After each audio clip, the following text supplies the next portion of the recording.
I dropped the grocery receipt on the kitchen counter and watched Mara pick it up before I even took off my shoes.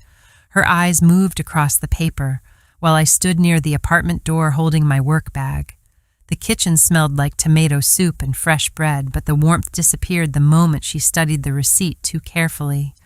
Outside, rain touched the window softly and traffic moved through the street below us. Mara looked calm, almost too calm, and my stomach tightened immediately. I am Naomi. I am 28 years old, and until recently, I thought I understood what a healthy relationship looked like. I lived with my girlfriend Mara in a small apartment near the river. She worked as a project manager for a software company, and I worked in digital marketing for a travel company downtown. Our life looked stable from the outside. We paid rent together, cooked dinner together, and spent weekends watching movies under heavy blankets on the couch. Mara liked structure. At first, I loved that about her. She planned vacations months early, organized important documents in labeled folders, and remembered every appointment without checking her phone. She made life feel stable in a way I had never experienced before. I was different. I bought books without planning. I spent too much money on coffee during stressful work days. Sometimes I ordered expensive takeout after long meetings because cooking felt impossible afterward. I still paid my bills on time and saved money every month, but I never treated life like a carefully managed project. That night, Mara held up the receipt and asked why I spent $12 at a bakery near my office. The question sounded small, but something in her voice made it feel larger. I explained that my team finished a difficult campaign, so I bought coffee and pastries for everyone before our meeting. Mara placed the receipt back on the counter carefully and then asked why I never mentioned spending money there. I laughed softly because I honestly thought she was joking. But Mara did not smile. She crossed her arms and leaned against the kitchen counter. Then she explained that financial habits revealed important truths about people. According to her, serious couples should understand how each other used money because hidden habits often cause larger problems later. I remember standing there silently, wondering how coffee and pastries became such a serious conversation. Healthy relationships need honesty about important financial decisions. Shared responsibilities matter, especially when couples build a future together. But there is also a difference between communication and constant monitoring. Sometimes control arrives through reasonable conversations before anyone notices pressure growing underneath them. I tried to keep the evening peaceful. I sat beside Mara on the couch and opened my banking app willingly. I showed her my monthly budget because I thought transparency would calm her fears. Instead, she became more interested. She leaned closer and pointed at several purchases from the previous month: a bookstore near my office, 2 food delivery orders during late work nights, a small transfer to my younger brother. I answered every question calmly because none of those things felt strange to me. My brother recently lost his job and needed grocery money. The bookstore purchase was a novel I wanted for vacation. The food deliveries happened during stressful deadlines when I barely had time to breathe. Nothing about those purchases felt secretive. Still, Mara listened with the careful attention of somebody searching for deeper meaning behind ordinary actions. That was the first night I felt emotionally drained instead of emotionally safe. Before I share the rest of story, I need to know, where are you listening from? I would love to hear from you. Over the next few weeks, small comments became normal inside our apartment. If I bought lunch outside, Mara noticed. If I ordered shampoo online instead of buying it from the supermarket, she asked why delivery mattered so much. If I bought coffee before work, she wondered whether spending money for comfort was becoming a habit. Sometimes her tone sounded curious. Other times it sounded quietly disappointed. One Saturday morning we stopped at a cafe before visiting her parents. I ordered cappuccino and chocolate cake because I skipped breakfast earlier. Mara chose plain tea and watched me while I ate. Then she smiled slightly before telling me I spent money emotionally. I laughed awkwardly and asked what that meant. Mara explained that people often use shopping, food, or small pleasures to avoid difficult feelings. According to her, disciplined people learned how to separate emotions from spending habits. Her words stayed in my head all day. That was the difficult thing about Mara. She rarely sounded cruel. She sounded intelligent and thoughtful, almost like somebody trying to help me become a better version of myself. Sometimes unhealthy behavior becomes confusing because it hides behind calm voices and logical explanations. A person begins doubting personal instincts instead of questioning the pressure they feel. Later that evening, I opened my banking app alone in the bedroom and studied my purchases carefully. Maybe Mara was right. Maybe I lacked discipline. Maybe relationships required more accountability than I understood before. But another part of me felt uncomfortable in a way I could not fully explain. I started noticing things I ignored before. Mara questioned my spending often, but she rarely discussed her own purchases. She bought expensive skincare products regularly. She subscribed to premium fitness apps and organic grocery services that cost twice as much as normal products. Whenever I mentioned those things lightly, she changed the subject quickly. One night, while we washed dishes together after dinner, I finally asked why she cared so deeply about tracking money. Mara dried her hands before answering. Then she told me something personal for the first time. When she was a teenager, her father secretly collected huge debts without telling her mother. The family lost their house 2 years later. Mara said she still remembered watching strangers carry furniture out of their living room while her mother cried quietly in the kitchen. For a moment, everything inside me softened. I finally understood where some of her fear came from. Fear changes people in silent ways. Then painful experiences can convince somebody that control creates safety, but unresolved fear can slowly damage healthy relationships when protection turns into pressure. Understanding another person's pain matters, although understanding alone cannot repair unhealthy patterns. That same night, Mara suggested something new. She wanted us to create a shared spreadsheet where we recorded every purchase above $10.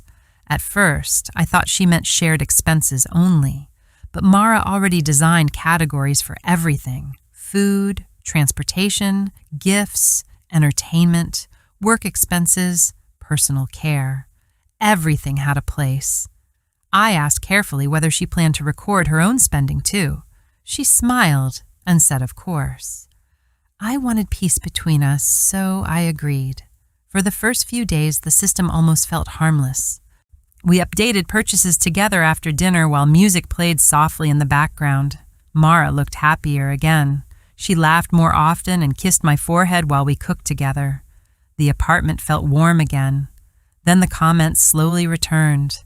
Mara asked why I needed another sweater when winter was nearly over. She asked why I paid for movie tickets when streaming services already existed. She wondered why branded cereal mattered when cheaper cereal sat beside it on the shelf. Each comment sounded small by itself. Together, they became exhausting. Without noticing immediately, I started changing my behavior. I stopped buying coffee during work breaks because I already imagined future questions waiting at home. I packed snacks instead of eating lunch with coworkers. When my brother needed help again, I stared at my banking app for several minutes before sending money. That moment frightened me deeply. Helping somebody I loved should not feel stressful. Support inside relationships should create safety, not fear of judgment over ordinary choices. Control often grows through repetition instead of dramatic arguments.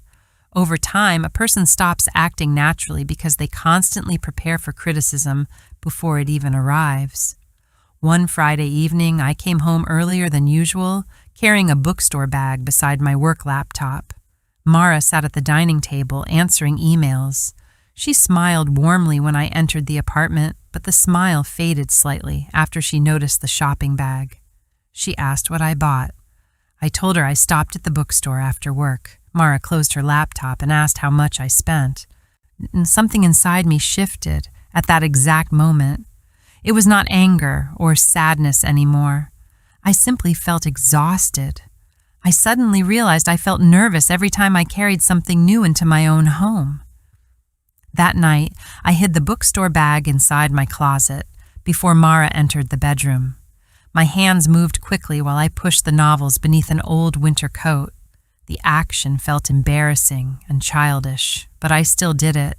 Then I sat on the edge of the bed, staring at the floor, wondering why two harmless novels suddenly felt like evidence from a crime scene. That weekend, Mara acted affectionate again. She played music while making breakfast and talked excitedly about possible vacation plans for summer. If somebody visited our apartment, they would probably think we looked happy together. Sometimes unhealthy relationships appear peaceful because tension hides inside private moments nobody else can see. On Sunday afternoon, Mara asked if I wanted to review our monthly spending report together. The phrase alone made my chest feel heavy. Still, I followed her into the living room where colorful charts already covered her laptop screen. According to Mara, entertainment spending increased by 8%. Restaurant costs improved slightly. Transportation expenses remained stable. Mara explained everything while pointing at graphs with professional excitement. Then she opened a section labeled Unnecessary Purchases. My stomach tightened immediately. Under the category, she listed several things I bought during the month: coffee with coworkers, the bookstore visit, a birthday gift for my brother, like new headphones for online meetings. I asked quietly why those purchases were considered unnecessary. Mara looked surprised by my reaction. According to her, unnecessary did not mean irresponsible. The category simply represented emotional spending instead of practical spending. Then she smiled gently and said she wanted us to become financially stronger together. I nodded slowly, but internally something already felt broken. The next week became harder than before. One afternoon at work, my friend Celia invited me to lunch with several coworkers after an exhausting meeting. My first instinct was refusing automatically because I already imagined explaining the restaurant charge later. Celia noticed my hesitation immediately. During lunch, everyone laughed and discussed office gossip while I stayed unusually quiet. Halfway through the meal, my phone buzzed twice beside my plate. Both messages came from Mara. She asked why I used my card at a restaurant during work hours. I stared at the screen without answering. Celia watched my expression carefully before asking whether everything was okay at home. At first, I almost lied. Then the truth escaped before I could stop it. I explained the spreadsheet, the spending questions, and the constant comments about money. Celia listened silently for several seconds. Then she asked one simple question that stayed inside my head afterward. She asked whether I still felt relaxed inside my own home. I opened my mouth to answer, but nothing came out. That silence told me everything I needed to know. When I returned home later that evening, Mara greeted me with a quick kiss and asked about my day normally. For a brief moment, and I wondered whether I exaggerated the entire situation in my mind. Then she mentioned the restaurant charge. She asked why lunch cost more than usual. I placed my bag on the kitchen chair and explained that coworkers invited me out after a difficult meeting. Mara opened the refrigerator while speaking calmly. She said occasional social lunches were understandable, but habits like that often became financially dangerous over time. Then she added that emotional discipline usually reflected personal maturity. Something inside me cracked unexpectedly. It did not happen loudly. The feeling spread slowly, like glass breaking underwater. I asked why every conversation about money felt like a performance review. Mara froze beside the refrigerator door. She turned toward me and looked genuinely hurt by the question. Then she asked why I suddenly sounded defensive when she only wanted stability for our future. I rubbed my forehead because exhaustion sat behind my eyes constantly now. I told her I missed ordinary conversations that did not involve charts, categories, or analysis. Mara crossed her arms tightly. Then she said something that stayed inside my head for days afterward. According to her, I disliked accountability because I refused to confront my unhealthy habits honestly. The apartment became painfully quiet. That night, we slept facing opposite sides of the bed. Over the following days, distance filled every room inside the apartment. Mara still spoke politely, but warmth disappeared from her voice. I caught myself calculating grocery totals on my phone before reaching the cash register because I feared future conversations waiting at home. One evening after work, I stopped at a pharmacy and bought expensive shampoo recommended by my hairdresser. When I arrived home, Mara noticed the bag immediately. She asked how much it cost. I told her. Mara laughed softly in disbelief and asked why shampoo needed to be so expensive. Normally, I would explain myself automatically. This time, I simply answered that I bought it because I wanted it. Her expression changed instantly. She asked whether I planned to ignore our financial goals now. I reminded her that I paid my bills, saved money regularly, and never asked for financial support. Then, Mara opened the spreadsheet again. I watched her typing notes into the document while standing silently in the kitchen doorway. And suddenly I saw the situation clearly. The woman I loved was recording my shampoo purchase like a manager documenting employee behavior. A sharp wave of sadness hit me so unexpectedly that my eyes filled with tears immediately. I turned away before Mara noticed. Inside the bathroom, I locked the door and pressed both hands against the sink while trying to breathe normally again. My chest felt painfully tight. I stared at my reflection and barely recognized myself anymore. I used to buy books without guilt. I used to help my family without hesitation. I used to enjoy small pleasures without preparing explanations first. Somewhere during the past months, I stopped feeling like an equal partner and started feeling like somebody requesting permission to exist comfortably. That realization hurt more than every argument before it.